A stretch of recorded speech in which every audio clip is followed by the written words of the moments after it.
नमस्कार दोस्तों, स्वागत है आपका एक बार फिर से आपके अपने चैनल नित्या स्टेशनरी पर। दोस्तों, आज इस वीडियो में हम बात करने वाले हैं कि दुकानें खुलती है 6 महीने बाद, साल भर बाद बंद हो जाती हैं, पर क्यों हो जाती हैं? इसके पीछे के कारण क्या आपने कभी जानने का कोशिश की? अगर नहीं की है तो मैं आपको बताने वाला हूँ कि आखिर दुकानें खुलती है, बंद हो जाती है, पर ऐसा होता क्यों है?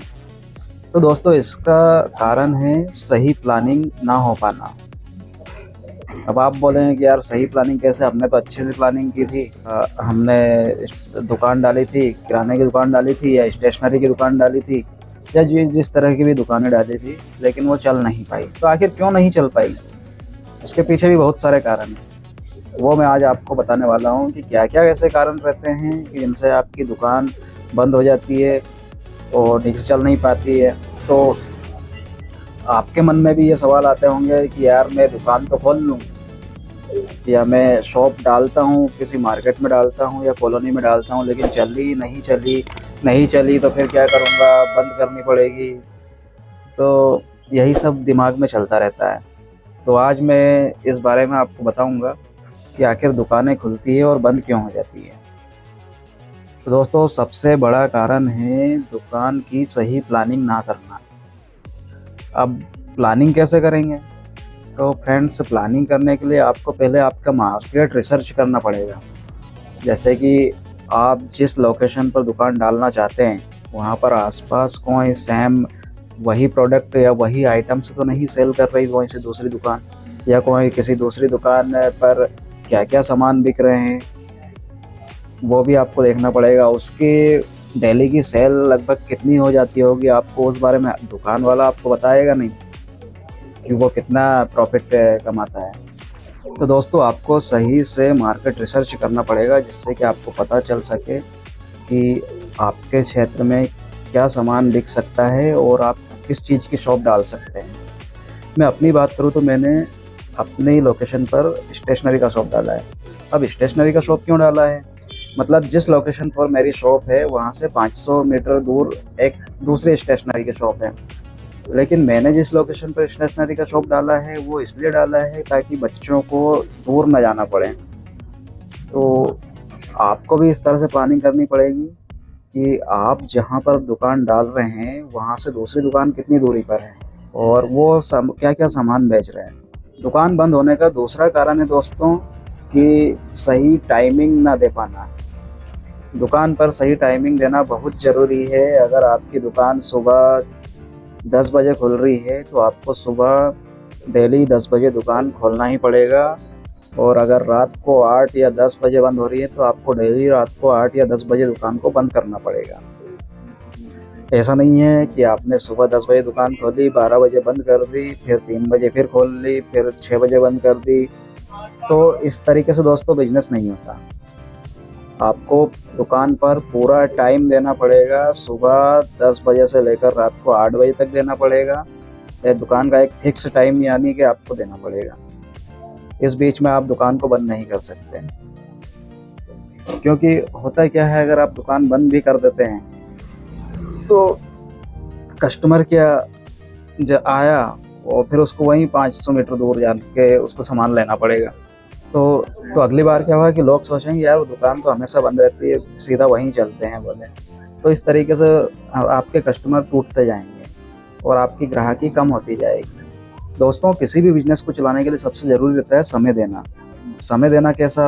अगर मैं आपको बताऊं तो समय देना ऐसा है कि अगर आपने शॉप डाली और आप सोचते हैं कि यार मेरी बस इनकम आना शुरू हो जाए या मेरी सेल डेली मतलब सेल मेरी अच्छी हो, तो ऐसा नहीं होता फ्रेंड्स। अब किसी भी दुकान को चलाने के लिए उसको समय देना बहुत ज़रूरी होता है। जैसे कि साल भर हुआ, 6 महीने हुए, 2 साल हुआ, क्योंकि ग्राहक बनाने में काफ़ी समय लगता है। बिना ग्राहक बनाए आपकी दुकान चलेगी नहीं, तो ग्राहक बनाने के लिए तो समय लगेगा। ऐसा नहीं है कि आपने शॉप डाली और आपकी दुकान पर भीड़ ही कम नहीं हो रही है। ऐसा नहीं होता। आपकी दुकान पर कस्टमर आते हैं, अगर आपको उनका व्यवहार अच्छा लगा, आपकी दुकान पर आइटम्स ठीक लगे, आपकी प्राइस लिस्ट ठीक लगी, प्राइस रेट सही लगे, तो दुकान पर कस्टमर आपसे जुड़े रहेंगे, बार बार आपकी दुकान पर आएंगे। अब दुकान बंद क्यों हो जाती है लोगों की? तो दुकान बंद इसलिए हो जाती है कि वो उनके अंदर संयम नहीं रहता। उन्होंने दुकान डाली, वो सोचते हैं कि यार हमारी तो सेल ही नहीं हो रही, हमारी तो सेल ही नहीं हो रही, क्या करें हम? तो इस तरीके से वो दुकान को कुछ समय के बाद बंद कर देते हैं। आपको टाइम देना पड़ेगा हर चीज़ के लिए। आपने दुकान डाली और आप सीधा सोचते हैं कि यार मैं तो लाखों कमाऊं, तो ऐसा नहीं हो सकता यार। कोई भी बिजनेस एकदम से ऊंचाइयों पर नहीं जाता, उसके लिए हमको समय देना पड़ता है। दुकान बंद होने का एक और सबसे बड़ा कारण ये है कि बिना प्लानिंग के सामान भर लेना दुकान में। बिना प्लानिंग के दुकान में सामान भर लेते हैं और मार्केट रिसर्च करते नहीं हैं कि हमारे यहाँ पर क्या क्या सामान बिकेगा। तो आपको ये मार्केट रिसर्च तो करना ही पड़ेगा कि आपको सामान क्या क्या अपनी दुकान पर रखना है। इसीलिए मैंने आपको मेरे हर वीडियो में बताया कि आप दुकान पर बेसिक चीज़ें ही लेके आएँ जो बिके।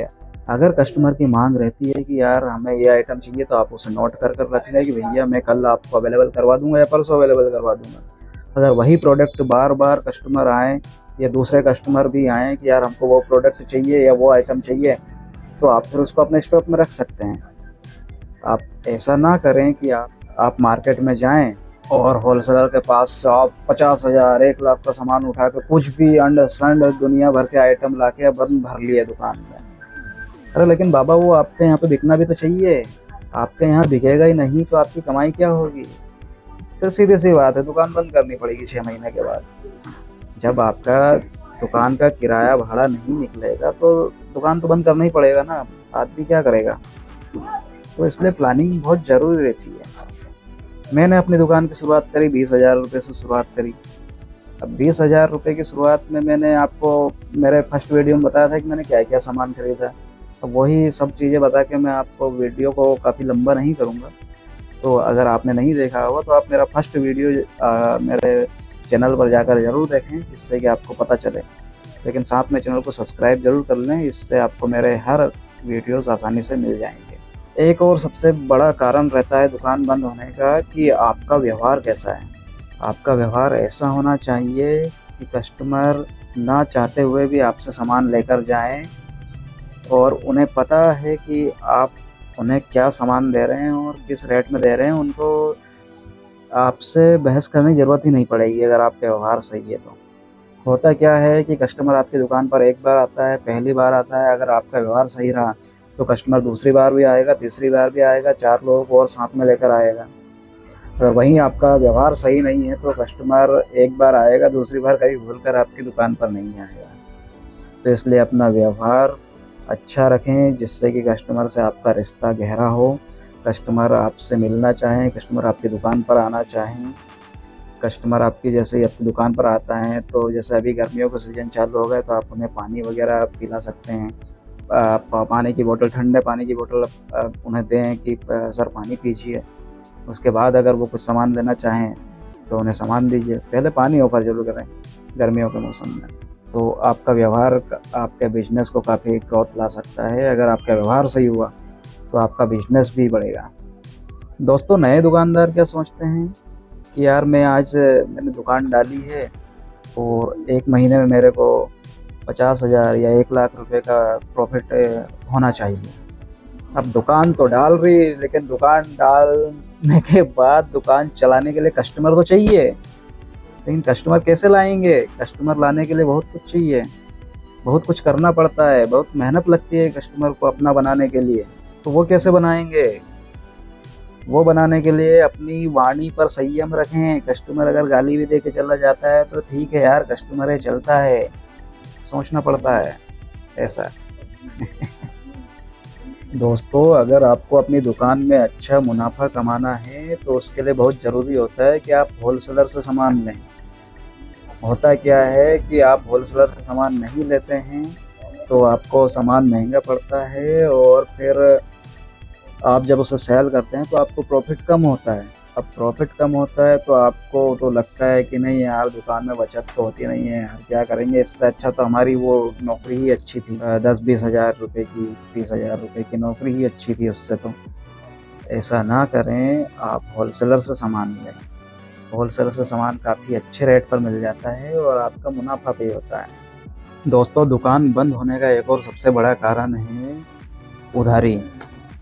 दोस्तों, उधारी सोच समझ कर करें, और मैं तो बोलता हूँ कि उधारी बिल्कुल ना करें।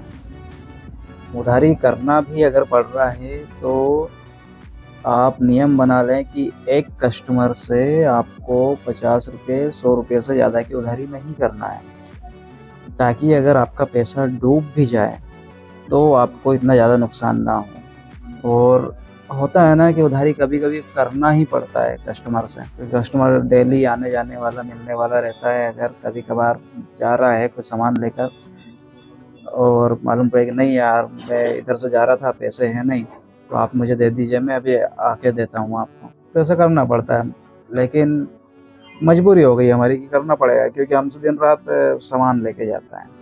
तो उधारी ऐसे ही लोगों से करें, ऐसे ही कस्टमर से करें जो आपको दिन रात मिलता हो, हमेशा आना जाना, हमेशा शॉप पर आता हो, आपका रेगुलर कस्टमर हो। सिर्फ उसी कस्टमर से आप उधारी कर सकते हैं, या आप उसका एड्रेस जानते हो, उसका घर जानते हो, तो इन लोगों से आप उधारी कर सकते हैं। लेकिन उसकी भी एक लिमिट रखना है कि हम 100 रुपये से ज़्यादा की उधारी नहीं करेंगे या 200 रुपये से ज़्यादा की उधारी नहीं करेंगे। तो इस तरीके से आप समझ सकते हैं। तो दोस्तों, आज का मेरा वीडियो आपको कैसा लगा प्लीज़ कमेंट्स में ज़रूर बताएं, और इसी तरह अन्य वीडियोस पाने के लिए मेरे चैनल को सब्सक्राइब ज़रूर करें, ताकि आप तक मेरे वीडियोस आसानी से पहुंच सकें। और इसी के साथ दोस्तों, जय श्री राम।